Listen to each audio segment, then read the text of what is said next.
Hi,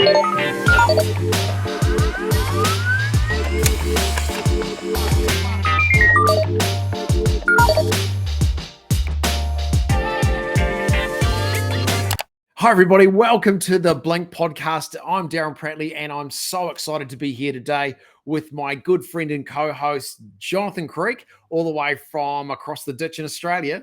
We are so excited about today's commentary on probably some of the things that can really help you in developing your business, because one of the things that I've seen of late is there's a lot of people with lots of great intention out there in terms of developing their business and stepping it up, but sometimes there's lots of reasons why they haven't been able to get those things done. So the topic today is going to be all about that implementation and getting those things into play, and really excited about some of the practical ideas that we would like to see you take on and apply in your business. But before we get to that, I just want to welcome our co-host and my good mate across the ditch, Jonathan Creek. How are you, mate? Hello, Darren. Thank you. Oh, good to be back. It You're doesn't seem that long ago that we were in our lounge suits doing the Zoomathon. Yes, how cool was that? That was so much fun. That was awesome.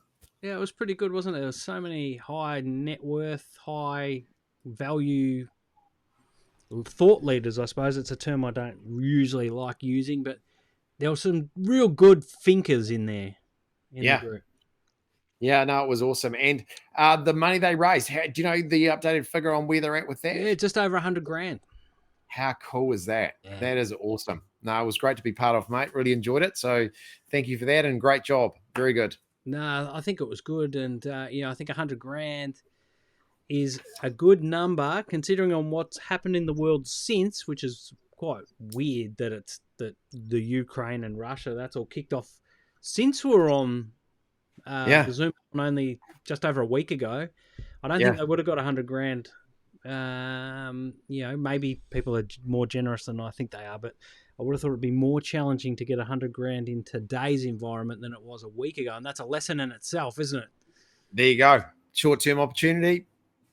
That's a lesson. Can change so quickly.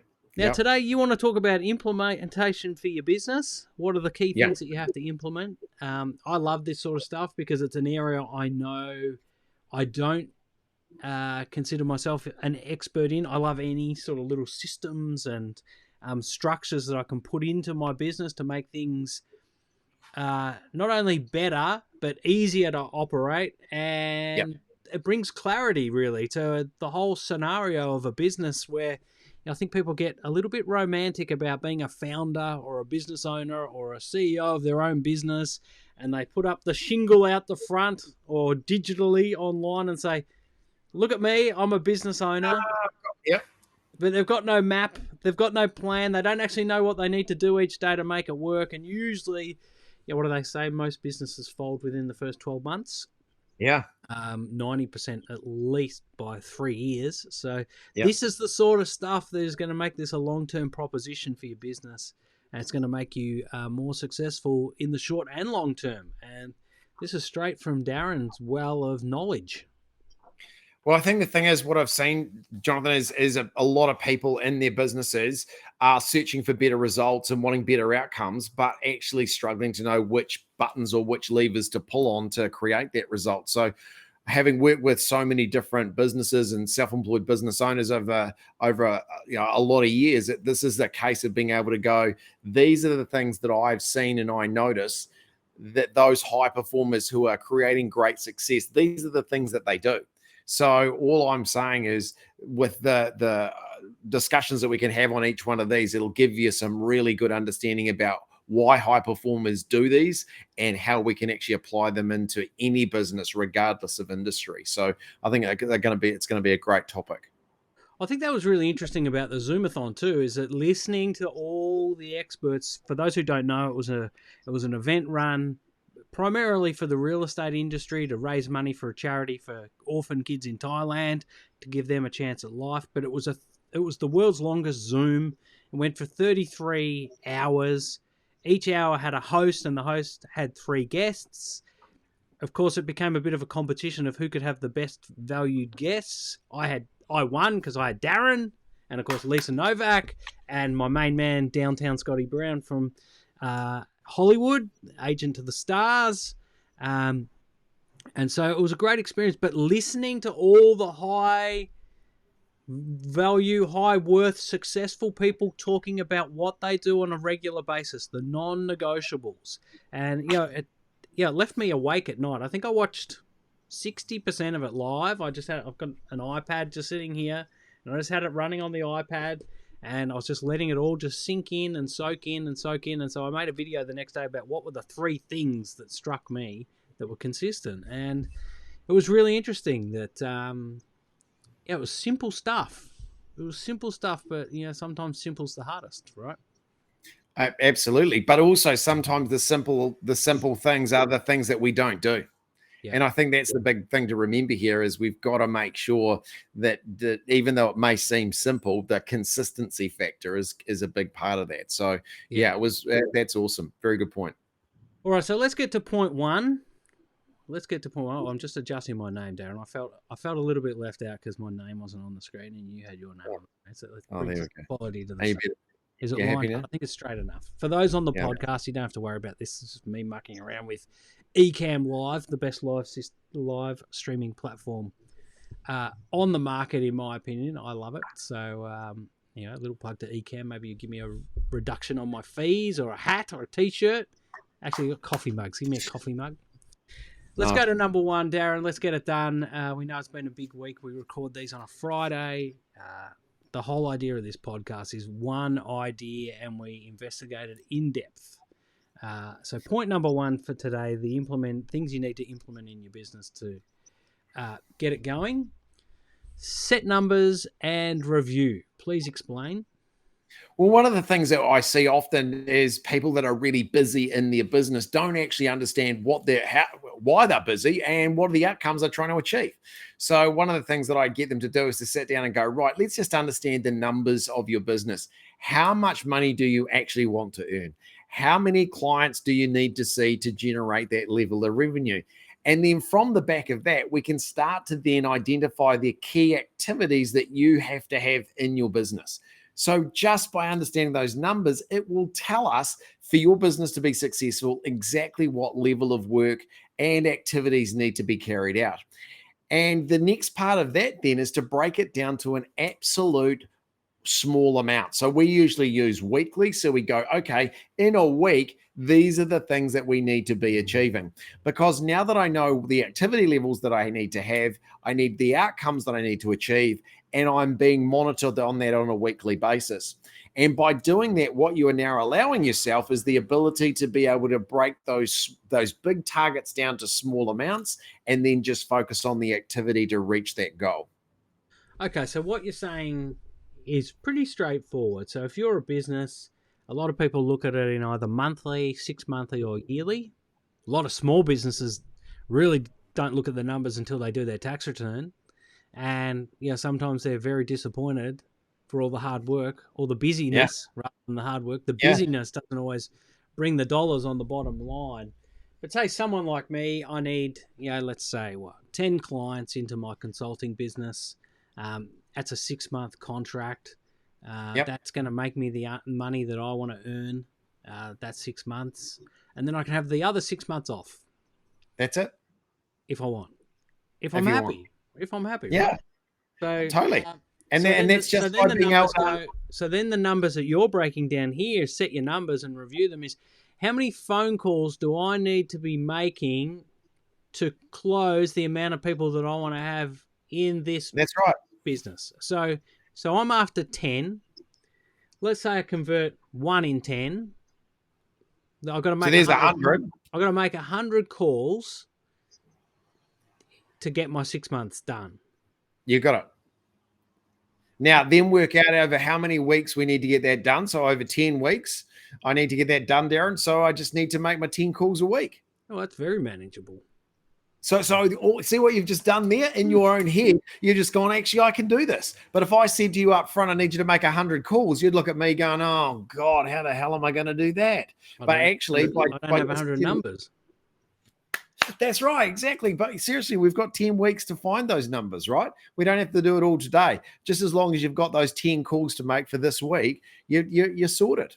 I'll give you a quick example of this, and this is a really good one for me for automotive, right? So in some of my automotive businesses, they will have to do, let's just say, 150 cars for the month.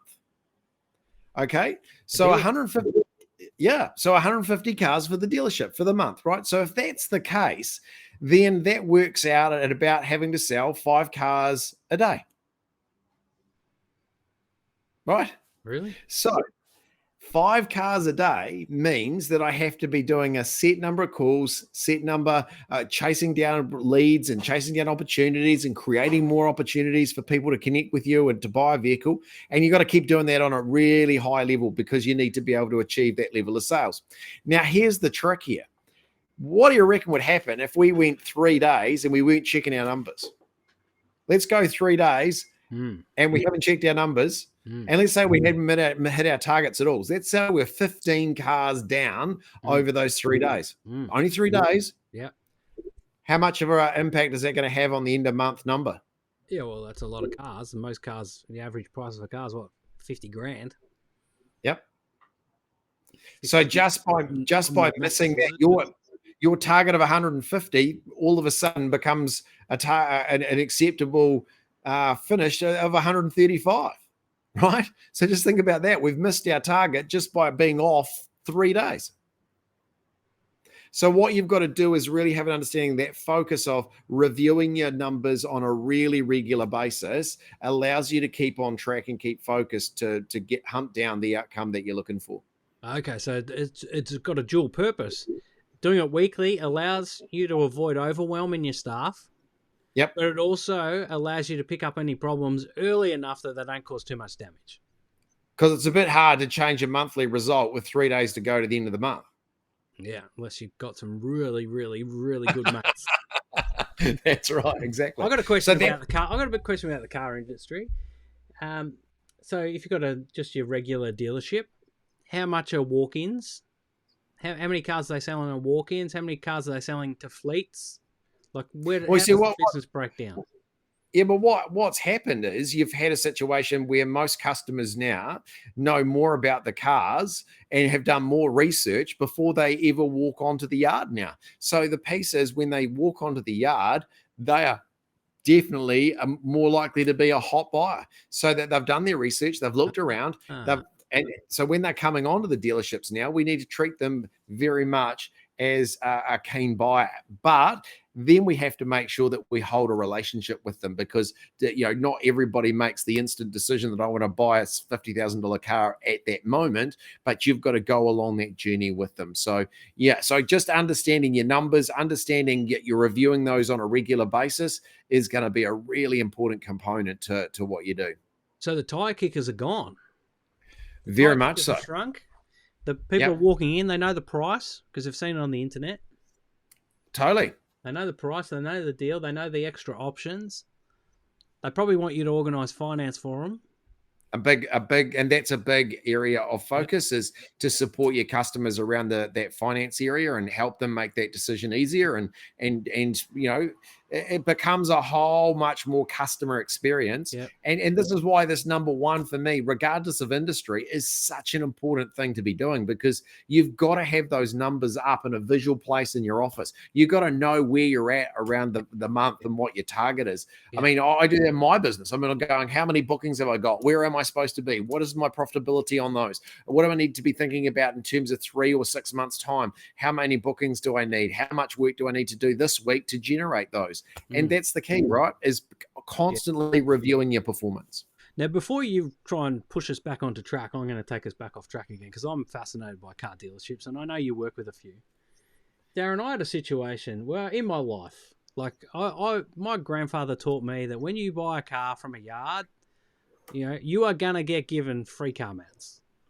Right? Car mats. Nice, yes. Non-negotiable. If the dealer's not going to give you free car mats, walk away, right? That's the deal breaker. Like, he give you $2,000 off the ticket price, but if he doesn't throw in car mats, forget it. No deal.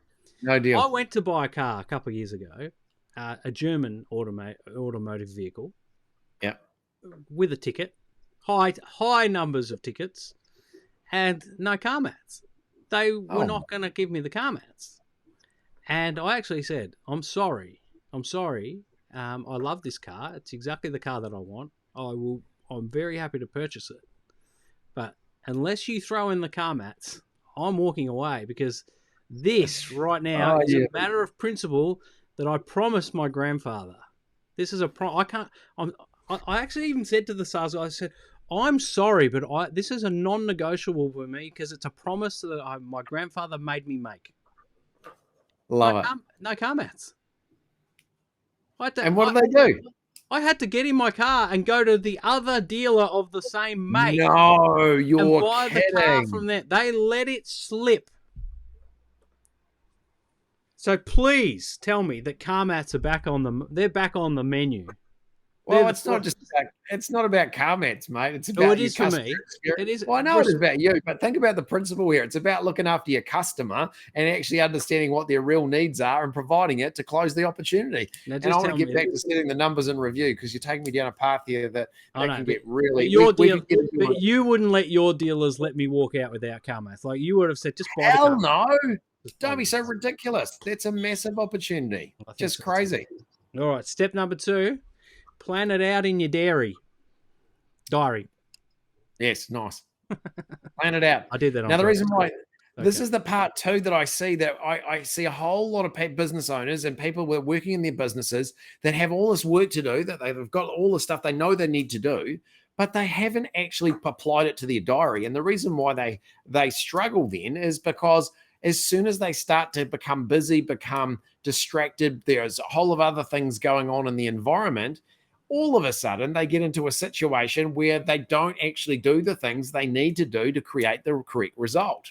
So by getting your diary out and going, actually, between 10 and 11 tomorrow, I'm going to make these calls. Between 1 and 2 tomorrow, I'm going to go and have a meeting with this person. And you actually plan out to do the things that get you your result. Whatever the time is around that is for being busy. But it's in there. So if it's just in your mind, so if it's not written down, then there becomes accountability issues, because you're more willing to let it slide a little bit because it's not in writing. Now, of course, you're a fountain pen kind of guy.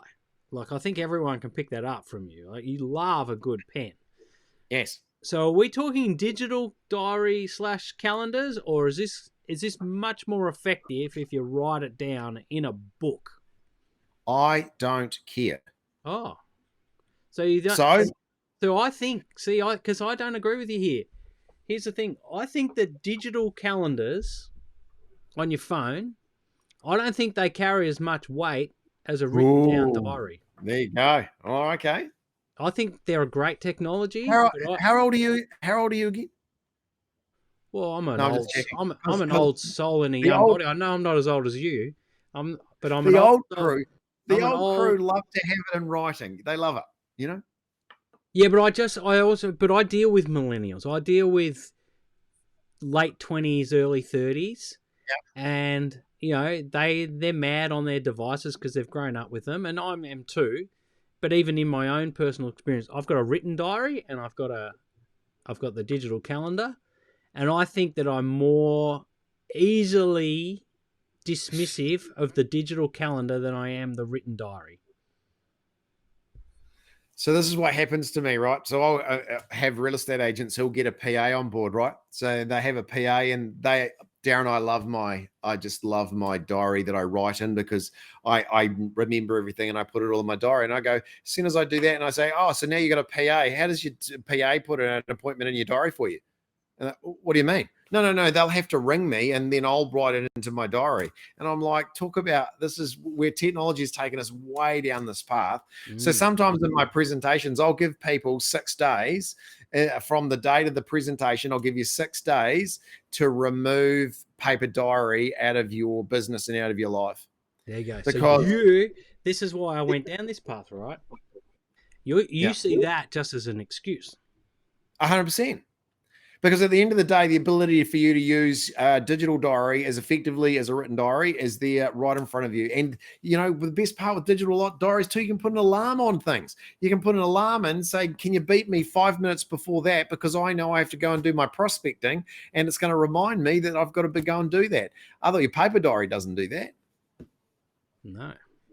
It also means you can add people into tasks. I want to do this particular task, and I'm going to add my PA to come in and help me do that. So you can book that into their diary at the same time. I don't have to go running off and find where she is and ask her to put it in her handwritten diary. So you've got to use written diary users. We can label them right now. We're going to label written diary users as responsibility dodgers. Don't be a responsibility dodger. Well, at the end of the day, look, the technology now has gone so far past that the ability for you to be able to have a phone which has all of the information in. The best part now that diary links to the one that's on your laptop that also is the one on your iPad. So you make a change in any one of those formats and it changes all of them. I mean, the efficiency is amazing. Like, I'm not going to tell you, I'm not going to go too deep into this, but in my business, I have 7 diaries.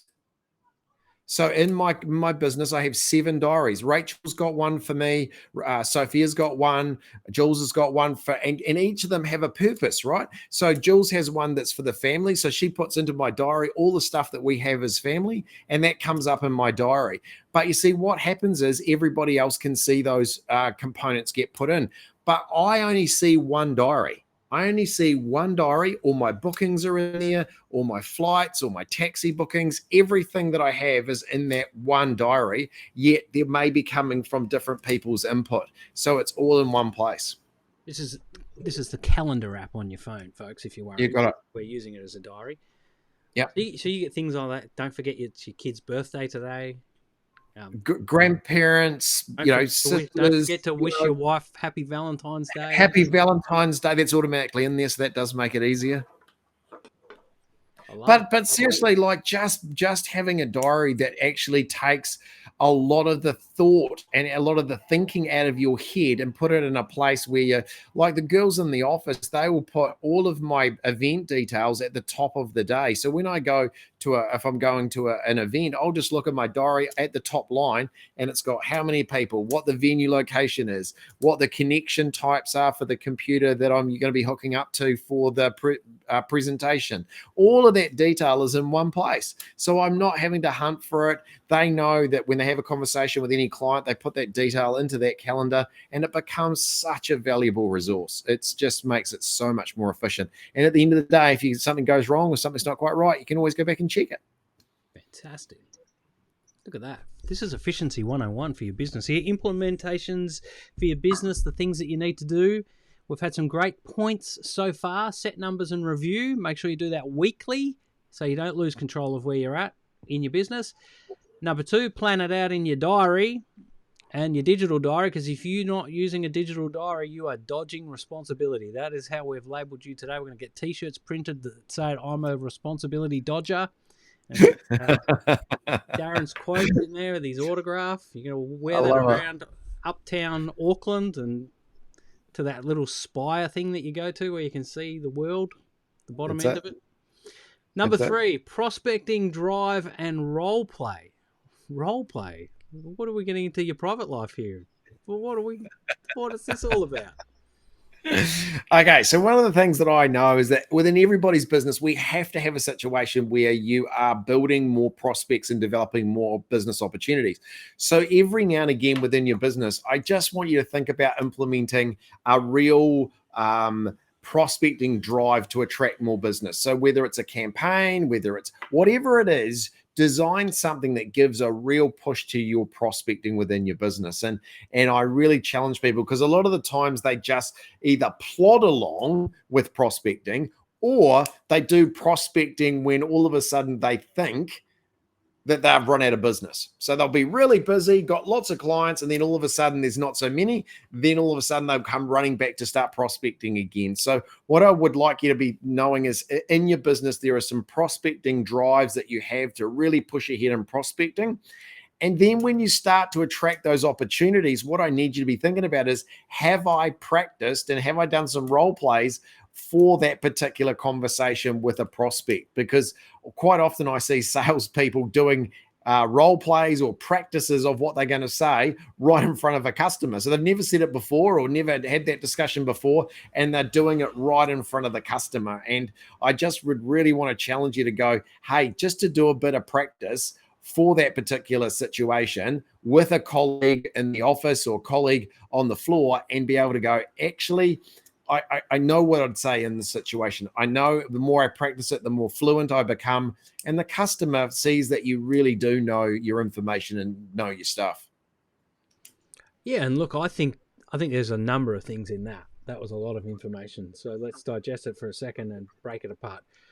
I think one of the biggest problems in startup businesses and small businesses, maybe even into medium businesses in tough times, is the feast and famine scenario. Yeah.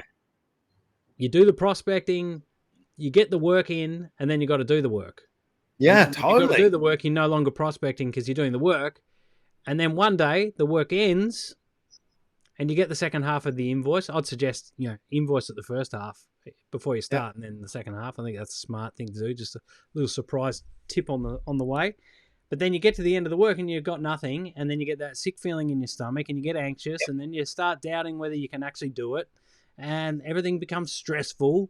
Look, I'm a living example of this, Darren. This has been my life for the last, prior to COVID, this was the way that I ran my business. And work always came in from referrals, but I actually had no idea where that was coming from.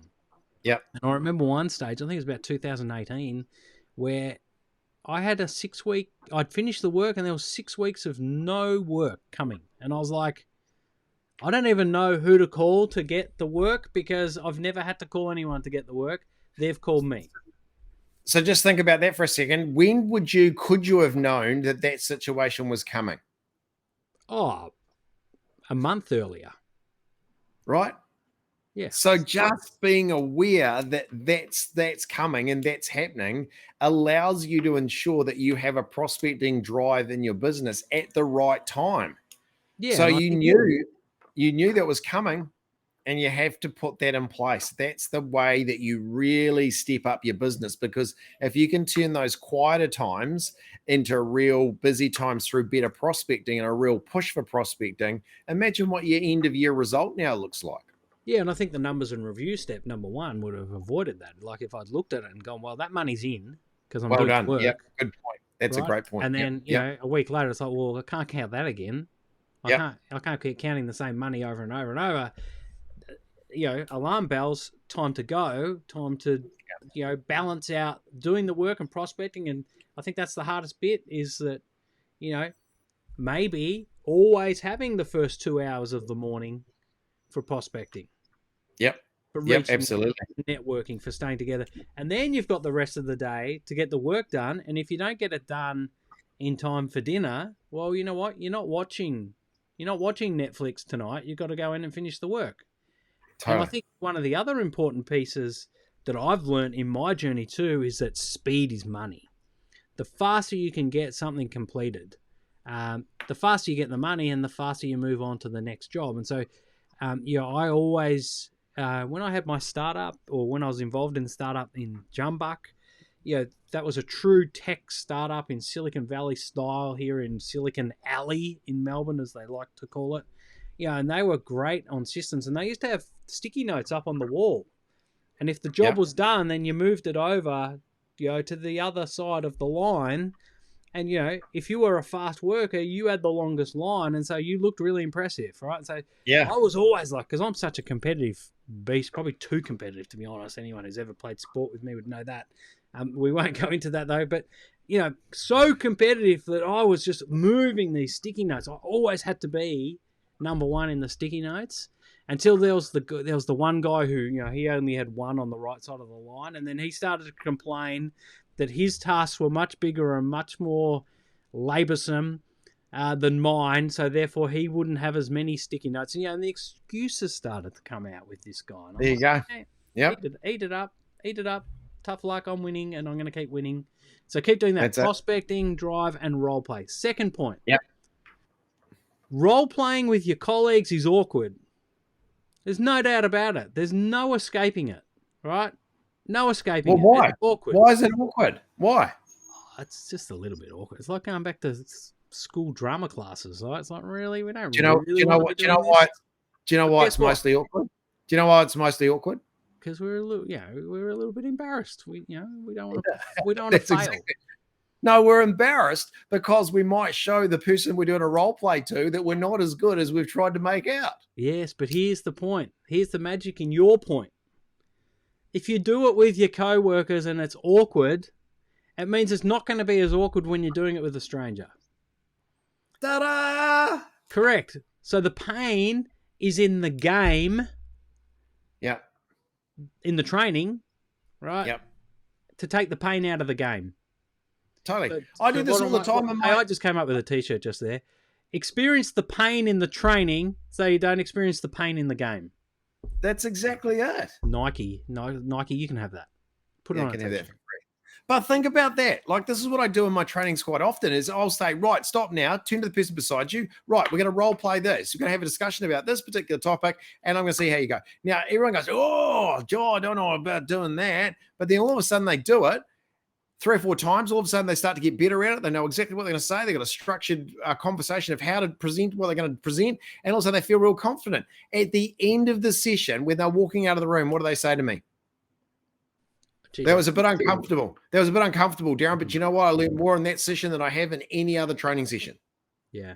Yeah, and that's way more better than, when you get those. I hope you don't do this, Darren, because I haven't been to any of your conferences. But, when you go to the conferences, and I've said this before, I'm always the closing keynote. I don't know whether they just don't want to unleash me early or what, or they think I can keep people's attention. I don't know what it is, but I have to sit through so many people's keynotes before mine. And you're sort of sitting there and you're judging them a little bit. Let's be honest. You're saying, "Oh, yeah, I'm better than that guy," or "Jeepers, she didn't have her slides in order." But the ones who drive me mad the most, hey, it hate of mine. Get out of your chairs and hop on one leg and tap yourself on the head and let's get the energy in the room. Hey, like that stuff. You can just dig a hole in the floor and I'll bury myself. Like I'm not doing that, mate. I'm sorry, bro. But you can go alone on that little Gilligan's Island adventure. Role playing is different because role playing has a purpose behind it. But the skill development, if you do role plays, occurs so quickly that you actually become a real pro at what you do in no time at all. Like I mean, sometimes I am quite brutal in role plays, right? I'll go, that is terrible. That's the worst conversation I've ever heard in my life. Like, let's try and get a better structure to it. Let's change this. Put these words into it. Here's some emotive words. Put those in there. Now change the conversation. Now do this. All of a sudden the person does it. They go, the conversation sounds like amazing. And they go, shit, that's what I need to say now when I meet my customers. That's what I'm going to do.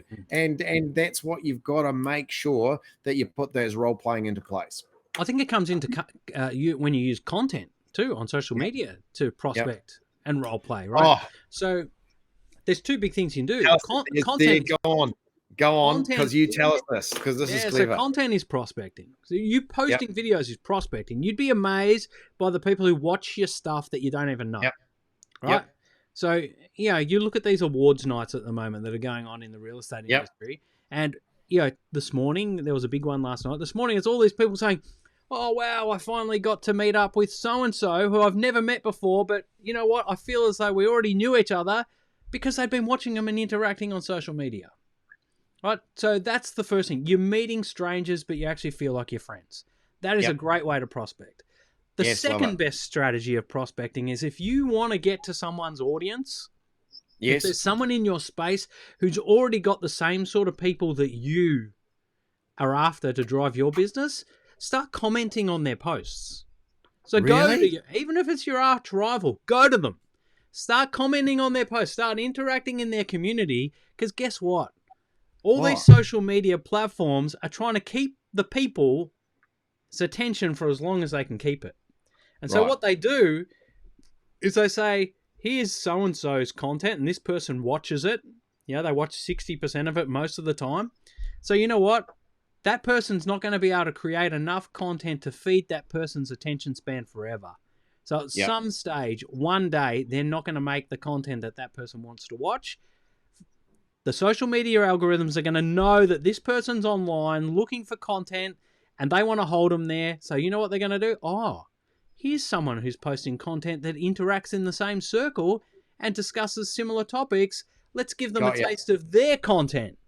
Yeah, got ya. And Love it it. starts Yep. with the comments. It all goes down with the comments. So here's a warning. I don't want to let the cat out of the bag. But if you're in a similar space to me and I start commenting on your posts, I'm coming for your clients. 100% I'm coming for you. And if I'm really charming, if I'm really giving in there and giving it my best, I am really coming for your clients. See, that's what you do to me. Hey? You bloody, now I know that. No, I no, might no. just I bloody only interact on your posts where you show your shoes. That's all I'm really interested in. Right? So that's it. The other bit with content is role play. Yeah, I'm all about video. The reason I'm about video is because the emotional transfer is easier on video. Yeah. Yeah. You can connect with someone better and deeper using video, and they'll trust you faster using video than if they read it. So role-playing how you do your videos is really important. As a journalist, before I was able to get a spot as a TV reporter on TV, I spent every week, 2 hours every week in front of the mirror reporting stories that I'd heard during the week. Awesome. But see, that's there you get good. That's why you were so good. Yeah. My mum used to have to be the newsreader. She's in the kitchen, preparing dinner. I'm like, Mum, you need to be Jennifer Kite. Right. This is the scenario. I'm at a bushfire. All right, down in Gippsland. Right, you need to cross to me, okay? You need to throw to me. Here we go. Jonathan, come on, Jonathan. Just go to your bedroom and just do it yourself. Just pretend that I threw you. No, it's not the same. I need the throw, right? And then you're gonna ask me some questions. And so I'd role play that. So that, it was embarrassing. But as I said, as I famously quoted, take the pain out of take the pain in the training so you don't have the pain in the game. Love it. 100% where we go. So get out there and do it. We're going to do it, right? Number 4, because this is stretching out, but this has been a good episode. I can tell already. This is fizzing already. Upgrade your client service proposition. I don't even know what a service proposition actually is other than being a good deliverer of value to a client. Is that what we're talking about?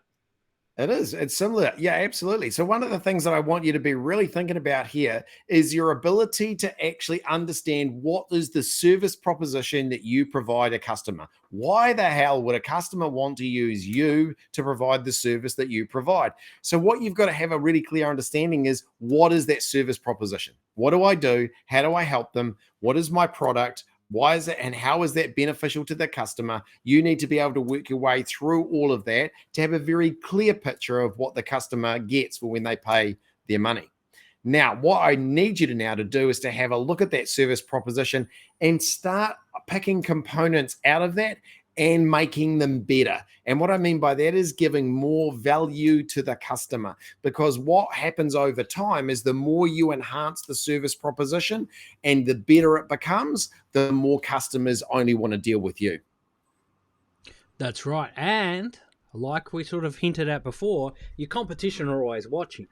So if you come out of the bag with a piece to your service proposition that is absolutely knockout, like you just find free car mats, right? You are the guy that gives free car mats, right? That's Guess what's going to happen? All the other car dealers are going to start. 9 minutes later, what are they going to do? They're going to be giving out free car mats. You got it. Unless you're the local, did I say Audi? Maybe I didn't. No, I don't think you did. I don't think I did. No. Unless you're that guy.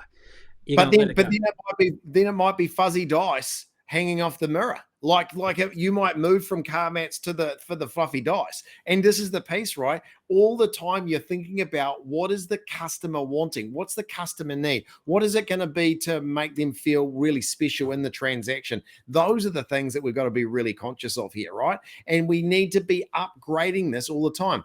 I'll give you a quick example. I met a client's business 2 weeks ago, and they said to me, Darren, we've done some analysis on the marketplace. In our area, house prices have gone up by this amount, and it equates to a $4,000 increase in commission. What?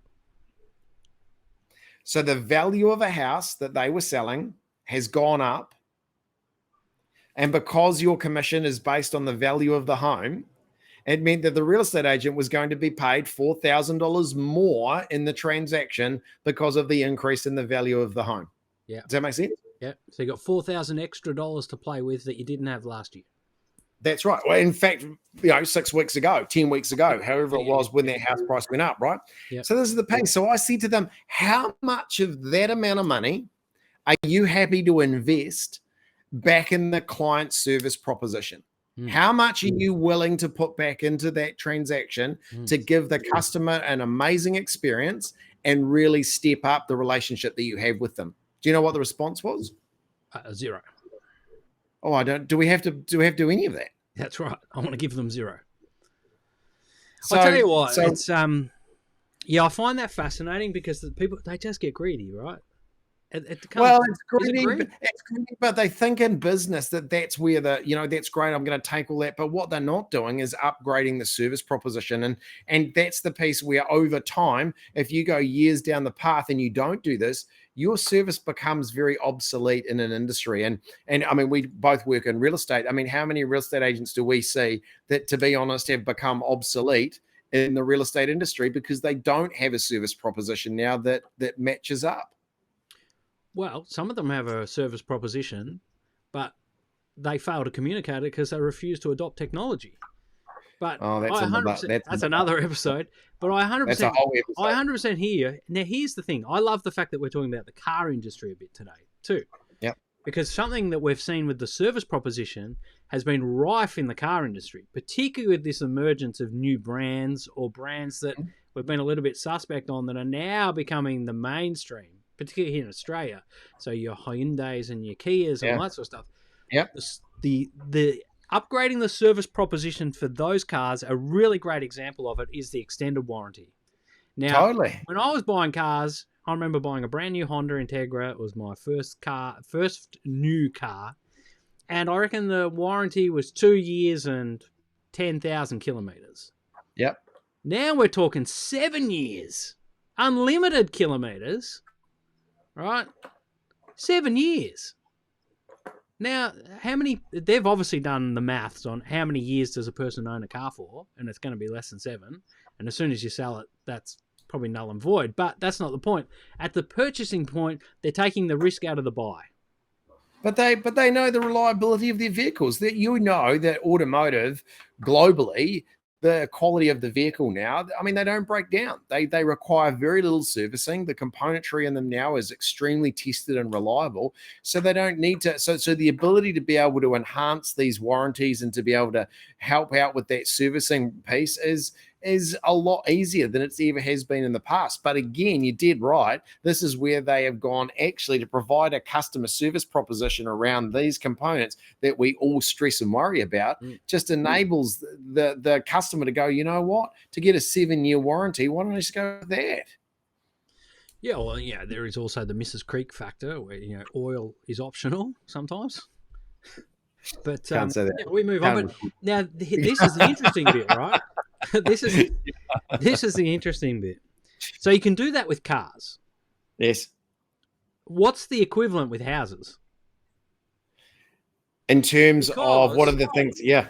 Because you can do that with cars. Cars need servicing, but with a house exchange, you give them the keys. It's your house. It's all up to you now, right? But real estate agents need to be focusing more on the referral business and the return business.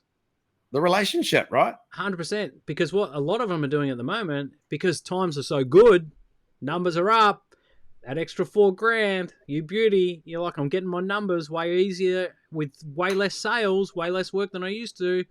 And so they're just churning and burning. They're just going bang, bang, bang, bang, bang. But hold on a minute. We know that real estate's a cycle. We know things are going to happen that are out of our control. Interest rates are going to go. They always do. What are you doing to protect yourself for that? Because that $4,000 will be gone. You would have spent that by getting new wheels on the Audi, right? So how do they do it? What's the equivalent of the 7-year warranty for a real estate agent on a home buyer? So the number one thing is to say that you are going to maintain a relationship with that customer until they need to go through another transaction. You're going to take that responsibility on as a real estate advisor and to be able to stay in contact with that person and support them into the future. That's your commitment. That's your warranty, right? So it's got to go further than just a kick-ass hamper, right? Because the real estate industry has unreal hampers. Like, they Yeah. are the hamper gods. But a hamper only lasts as long as it lasts, and then it becomes a bit sort of cumbersome and annoying, and it's got things in But there you don't yeah, want. but the relationship is worth way more than a box of crackers, right? The relationship is about actually ensuring that that customer has good market information for their home into the future. It keeps them settled, knowing that their house is tracking the same as what's happening in the suburb. If they have a decision that they need to make, they've got somebody that they can, check. I mean, the bit for me, one of the classics is where you get a customer or a client that goes, actually, we're thinking about doing an addition to the back of the house. And what we're going to do is we're going to put another room on because we need some more space. And the agent goes, well, actually, why don't you just sell it and buy another one? Because I think you should be selling it, because selling it would be a much better idea. Because I think the market is at the moment, now's the best time to sell. You should be selling it, because I think that's when now's the time. But maybe that's a bit...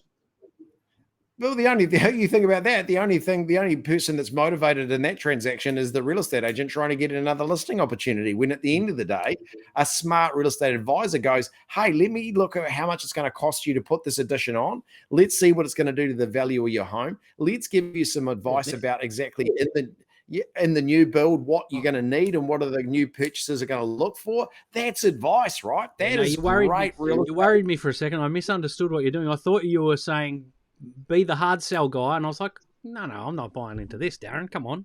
But no, you're 100% right. Be the advisor. But I'm sort of fascinated with that extra $4,000, right? What are you going to do with the extra $4,000? Now, one strategy I'd use is, particularly if you're in a family area where you're selling homes for families. Let's say that's the usual market. I think older and younger, it gets a little bit problematic, but I think get really specific. Get to know them and find something that they're passionate about, and say, you know what? Oh, where's your kid play footy, or where's your kid play rugby, or where's your kid play soccer, or where's your kid play hockey? You know what? Because you've been so good, you've been such a great client to deal with, I'm willing to sponsor your hockey club for a year, all right, for $500. And if you like, you can even put it in your own name. What's your business? And I'll pay for your sign. How cool is that? How much business is that going to bring you through the club? Because all of a sudden you got access to another 1,000 parents who are probably in the same boat that this person was in. So they're probably thinking about having to upgrade the house. Love it. Love it. Great strategy. That's it. There's a strategy for you. That's what I'd be using the $4,000 for. Yep. All sorts of opportunity. Number 5, to-do list and delegation. Yeah, and you can cut that pie 100 times, different ways, right? You can find the old cat lady. You know what? Let's donate some money to the RSPCA. Yep, 100%. In your name, Gladys. That's it. Yeah. Love it. Agents just need to get more flexible with this stuff. Make a personal and impact. Creative. Yeah, get creative. To-do list and delegation. Yeah, this is all about making sure that you actually put yourself together a to-do list. It can be a weekly to-do list. It can be a daily to-do list. I'm not really too worried about which way you go here, but just having a clear to-do list that you manage and work out what are your priorities that you're needing to be ticking off. Self-employed business owners are fantastic at getting distracted by 497 other things in their business versus the things that they need or should be doing. So the ability to have a clear to-do list is critically important. But the second part to this is, when you look down that to-do list, start thinking about what are the items on here that I can delegate to somebody else to do for me. Now, if you're a one-man band in your own business and you're on your own, unfortunately, you won't have too many people to delegate to. But very quickly, we do want you to be able to put in place a personal assistant or somebody that can help you take some of the admin functions in your businesses away so you can get doing the things that you get paid the big dollars for. So what you need to be thinking about here is getting some people to delegate to. And I think that's one of the key learnings for me in business as I've got more busier and doing more in my business, is to be able to delegate more out to my team. So if it means getting another person on the team, do that, because again, that human resource really takes away a lot of those items on your to-do list that are distractions and keeps you focused on doing what you need to do.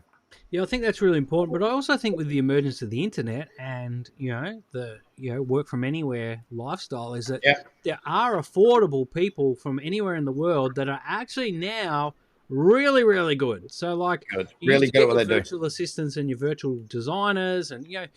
that startup I mentioned previously. Our main wireframe designers for the product were in the Ukraine. Yep. And we're wishing Yep. them all the Totally. best at the moment. But no one would have ever have thought to go to the Ukraine to get that sort of work done. But you can. Now, here's what I do with my to-do list. I get my book. Every week's a new page, and I divide it into 4. Right. Nice. Monday, Tuesday, Wednesday, Thursday. I write everything I need to do in the Monday, and then I work as hard as I can to get it all done. If things don't get done, they move to Tuesday. Nice. Nothing ever moves more than 2 days. Oh, good job. Right. That's awesome. Right. Yep. And Love then it. Wednesday start again, Thursday, and then Friday, I keep Friday clear because Friday is either one-to-one coaching or content creation. That's my nice. Good boy. That's cool. So that's the way that I do it. Nothing moves more than 2 days. Got to get it done. I love it. I love it. Or it gets taken off the list. Like it's out of your life. It's not hanging over. So one of the new tools we've put in my business is an electronic to-do list. So what happens is Rachel has access to it, Jules has access to it, and I have access to it. And the best part about that is I'm looking at the things that, and you can move items on that to-do list. So the girls in the office, they push things up to the top of the list for me. So they're always at the top of my list are my priorities that I need to be focusing on. And the stuff down the bottom is either they're gonna take care of it for me, or I'll get to it when I can. I love that Jules is in this. That fascinates me because there are some things on the to-do list that can move and others that are time sensitive, Darren, like put the bins out. Yep. Totally. All your other what's the other word, mate? What's the other word? It's delegation, remember? Delegation. No. I'm tipping that Jules does not put the bins out. Sometimes she does. What do we call it? It's not Castle Pratley. It's the Principality of Pratley, we'll call it. Yeah, nice. Right, good on you. So anyway, what are we up to now? We're up to number 6. Improve your database, because this is how businesses grow. Like, you got to have your prospects, you've got to have your customers, and you got to have your conversions. And it all comes from database. Now, I'm going to start this discussion by getting you to realize that we use in our business, we use the DISC profile. Okay. Now, DISC profile is all about personality types. All right. Now, the big part about this is you have a D personality trait or an I trait. And both of those people like to work fast. They like to get on with the transaction. They like to be the drivers of business. They like to be people in control, and they're all normally self-employed, right? But one of the things that their trait is that they hate is actually doing the detail stuff, anything that requires a detail. Now, the thing is with databases is there is some detail work that's required with that. But what you're needing to be thinking about here is you have to realize that data is going to become the future's key capital asset within your business. And I'm convinced of it, because as the market becomes tougher and tougher getting people's phone numbers and connection details, it becomes harder and harder all the time. So the quality and the volume in your database is going to help you build the success for your career. So I really put a lot of focus, regardless of industry, is to making sure they've got a really well-developed database and that they are keeping it clean, they're managing it.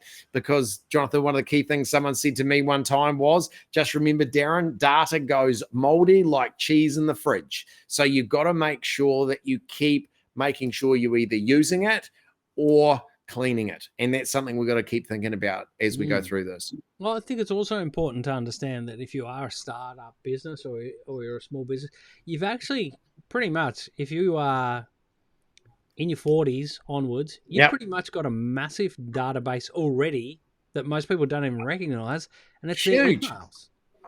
Go through your emails and have a look at who's in there, and instantly you'll start to realize that you've got more connections than you could ever imagine. Your brain just can't comprehend it.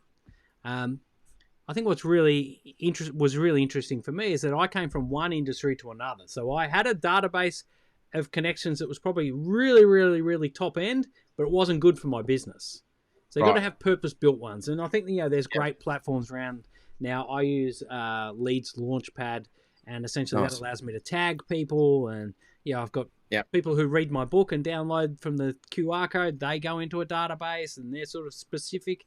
And you've got to speak to them in their language and tailor it. But, don't let your cheese go moldy, although there are some cheeses on the market that are bred moldy that people like. So, I don't know. It doesn't work for data. Doesn't work for data. As soon as it gets old and moldy, man, put it in the bin. And I think data is incredible. I mean, I was sharing with you earlier off camera a company of a friend of mine's called Data Fish, and just the information that they have and use and can deploy is it's really incredible. It's unreal. It's I love data. I love I'm happy for companies to have my data as long as they improve my life experience, not detract from it. And I think that's nice. Use it right. Don't just send out blanket annoying emails of no value. Like, only reach out when you need it and when there is something of value in exchange. So I think that's important. Number 7 and the final one, Darren, this is the last point. This is the last point between you and a nice cold Heineken, because it's Friday afternoon for you, and I know that it's, what is it, we're looking at 4 o'clock, so it's beer o'clock for you.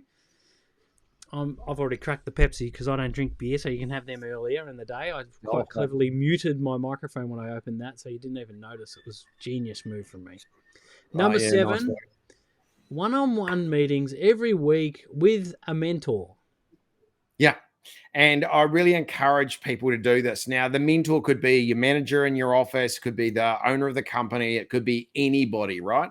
But the thing for me is to have those one-on-one meetings every week. Now, people say, oh, Darren, that sounds a lot. Well, yeah, it might seem a lot, but the ability for you to keep really clear and focused, having someone who knows the industry, knows what you're coping with, knows what you need to be doing to be successful, and having that reminder regularly and keeping you on track is one of the best ways to keep you heading towards that success you deserve. So I just go, make sure you implement that conversation.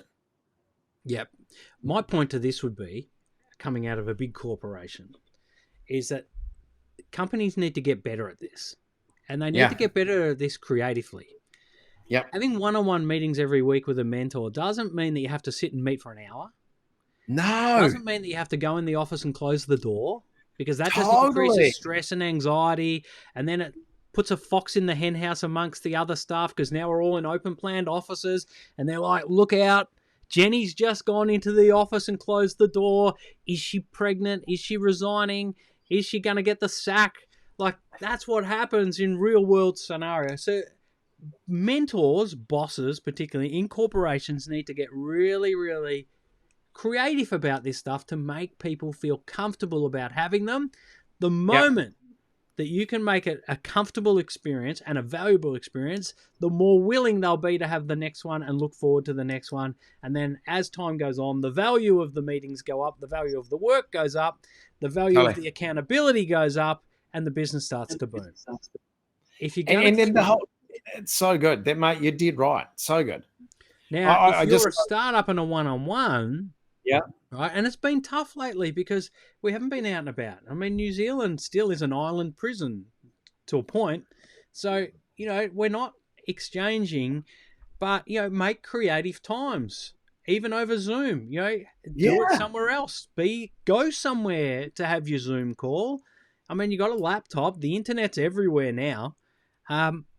Go to a different spot for your mentor meeting than what you'd have for your regular Zoom meetings. But Jonathan, I think the big thing is we've got to remember, mate, is to go and get one, right? Go and get a mentor. Go and get somebody that's going to help you. Go and get somebody that's going to keep you accountable. Go and get someone who can give you insights and to get your learning and skill development faster than anybody else. You've got to be the one that gets out there and implements having a blooming mentor. I chuckle, I really do, because we both do. We often, when we do presentations, we'll have people in the audience say, "Oh, we'd love you to mentor us. We'd love you to mentor us." And I'll go, "Sure. Here's the commitment. This is what I need you to do. This is the type of work I want you to do with me, and I need it done by Thursday." What's the first thing that comes out of their mouth? Thursday. Oh, I'm not sure I can do that by Thursday. I'm sorry, I can't do that. Like, I've never seen that impersonation from you before. I love it. Have you not? Who is that? They come out from time to time. We'll name him Ernie. Where's Ernie? Let's bring Ernie out. Gladys and Ernie.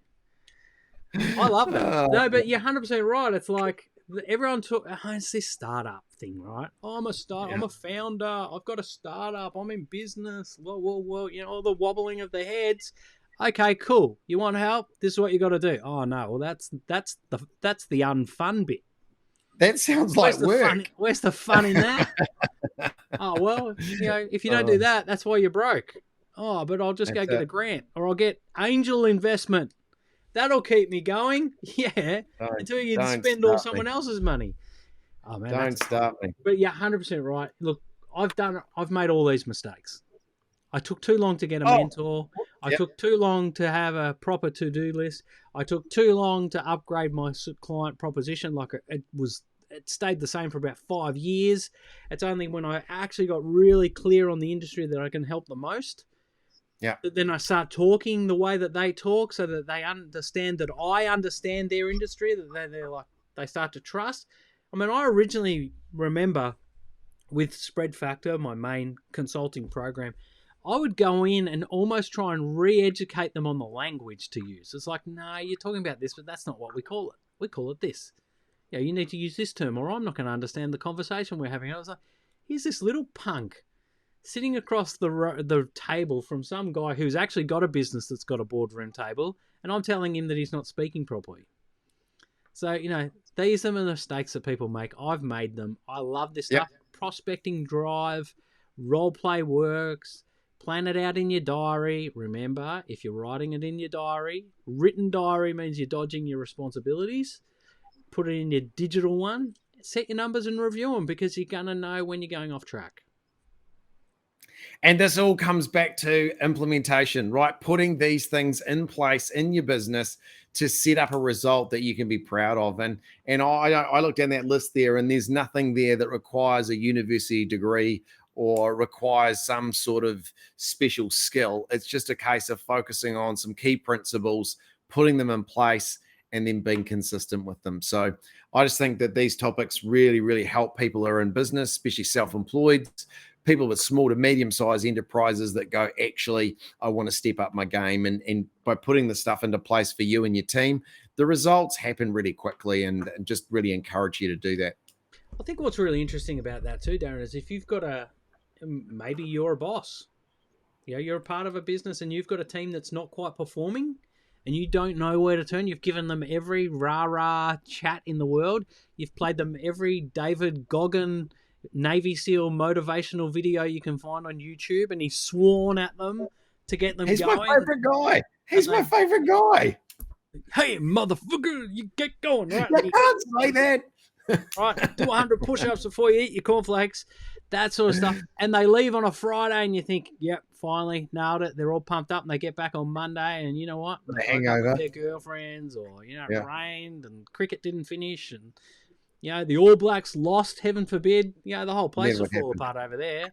So, you know what? This piece of paper, I don't know if we're giving this piece of paper out as a download or not, but... Should we? The points are made. Well, that's up to you. I reckon we should. What do you reckon? I reckon we should.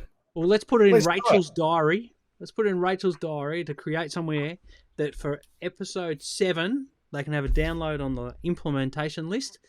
Let's be honest, if you're listening to the podcast or watching it, you just get a pen and write it down anyway, or digitally put it in your notes. Yeah. But if you do want to download it, that would be us. That would be us living up to point number 3, because it'd be prospecting. No, I can do that. That's no problem. I think it's been a great episode. I think we've touched on some really, really important points. I'm putting this on my wall right in front of me here. It's going to be there. And good boy. I'm going to spend the weekend between hockey tournaments thinking about which bits of those 7 I haven't quite got up to speed. Because I'm sure there's one. And off the back of that, I want you to think about what you're going to do to implement it, all right? So what are the things? So by Monday morning on your to-do list, you've got those components that you're going to lock in. Oh, but Monday? This Monday? This Monday? Come on, Darren. This Monday? Monday. I'm sure there's something on this Monday. No. I agree. I understand. Point taken. Right. Thank you, folks. Actually, it's your show, so you can close it out. Here we go. Well, I just want to say, hey, thanks, mate. It's so good to be able to interact with you, and with both of us having so much, different experience in different industries. But when we use these principles and be able to give those ideas, I think it just really enhances the experience for the audience. So, hey, thank you coming online with us today. It's been so cool to have you share in our chat, and hopefully we can get you to take some of these principles and apply for greater success in your business. So we'll see you next time. Thanks, Jonathan. Good job, mate. And we'll see you again real soon. Peace. Thank you. See you, everybody. Bye.